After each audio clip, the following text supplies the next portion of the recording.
वृद्धों के चार दुश्मन, बोलिए। वृद्धों के चार दुश्मन। पहला दुश्मन मेल न्यूट्रिशन, दूसरा दुश्मन वेट लॉस, तीसरा दुश्मन सार्कोपीनिया, चौथा दुश्मन फ्रेलिटी।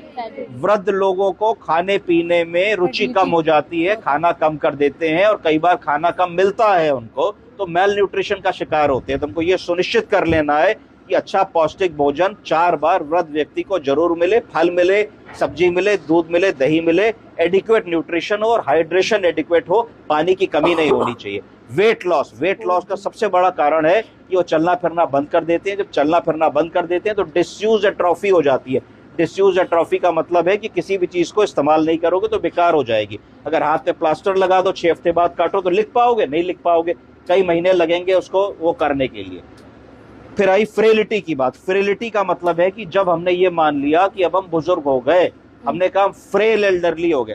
फ्रेल एल्डरली या फ्रेलिटी का मतलब है कि हमने हिम्मत छोड़ दी, हम बैंक तक नहीं जा सकते, हम मार्केट तक नहीं जा सकते, हम अकेले नहाने भी नहीं जा सकते, खड़े होंगे तो गिर पड़ेंगे, हम अपना जूते का फीता खुद नहीं बांध सकते, हम अपना कुछ भी काम खुद नहीं कर सकते, हम अपना डेंचर भी खुद नहीं लगा सकते, हियरिंग मशीन भी खुद नहीं लगा सकते। हमको हर काम के लिए एक सहायक की जरूरत है, फैमिली के सपोर्ट की जरूरत है, जिसको फ्रेलिटी सिंड्रोम कह देते हैं।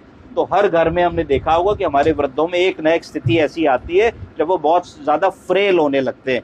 तो हमको पिक करना है कि देखो ये फ्रेल हो रहे हैं। तो फ्रेलिटी के बहुत सारे ऐसे कारण होते हैं जो रिवर्सिबल होते हैं, जिनको ठीक कर सकते हैं, तो उनको ठीक करने की कोशिश करनी चाहिए। खाली फ्रेलिटी को यह नहीं मान लेना चाहिए कि ये बुढ़ापे की वजह से हो रहा है। फ्रेलिटी बीमारी की वजह से भी हो सकता है, न्यूट्रिशन की वजह से भी हो सकता है, उसको हम ठीक कर सकते हैं।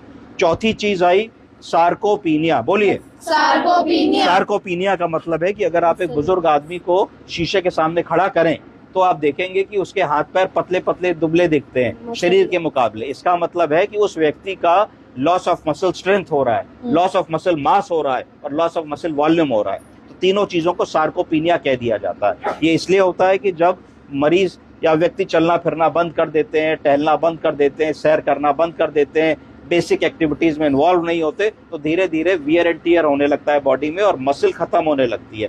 मसल खत्म होने से क्या होता है कि शरीर में सपोर्ट ही नहीं रहा, हम चल रहे हैं तो गिर रहे हैं, फिर हम धीरे धीरे छड़ी पे आ गए, फिर छड़ी के बाद वॉकर पे आ गए, फिर वॉकर के बाद हम स्ट्रेचर पे आ गए और हमारा एक्टिविटी एब्सोल्युटली जीरो हो गई। तो इतनी चीजें हम लोग को ध्यान में रखनी है कि ये अगर ध्यान रखेंगे तो हेल्दी एजिंग की बात करेंगे। एज क्या है और एजिंग क्या है?